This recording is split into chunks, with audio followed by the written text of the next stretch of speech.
কোটি বাংলার পক্ষ থেকে সবাইকে স্বাগতম। শিক্ষার্থী আশা করি প্রত্যেকে ভালো রয়েছেন। আপনারা যারা 2025 সালে কারিগরি শিক্ষা বোর্ডের অধীনে পরীক্ষা দিচ্ছেন অথবা অন্যান্য যে শিক্ষা বোর্ডের আছেন, বিশেষ করে ঢাকা জেনারেল শিক্ষা বোর্ডের জন্য বলছি। তো কারিগরি শিক্ষা বোর্ডের অধীনে আপনারা জানেন যে গত কিছুদিন আগে একটি নোটিশ হয়েছিল, 10 তারিখে পরীক্ষা স্থগিত হয়েছিল বন্যার কারণে।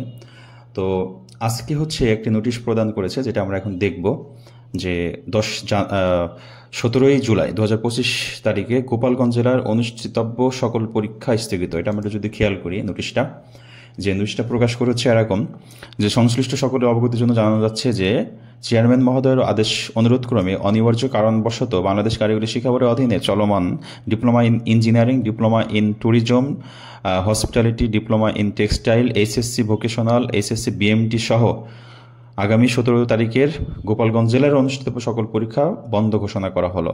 তার মানে শুধু গোপালগঞ্জ জেলার জন্য যারা পরীক্ষার্থী আছেন তাদের পরীক্ষা স্থগিত করা হয়েছে, সারা বাংলাদেশের নয়।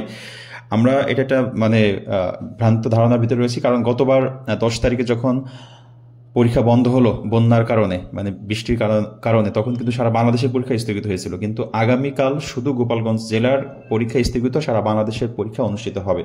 শিক্ষার্থীবৃন্দ আশা করি বুঝতে পেরেছেন। আবারও বলছি, শুধু গোপালগঞ্জ জেলার ভেতরে যারা রয়েছেন কারিগরি শিক্ষা বোর্ডের অধীনে যত পরীক্ষা আছে সবই স্থগিত করা হয়েছে।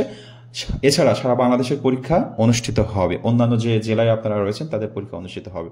আশা করি বিষয়টা বুঝতে পেরেছেন।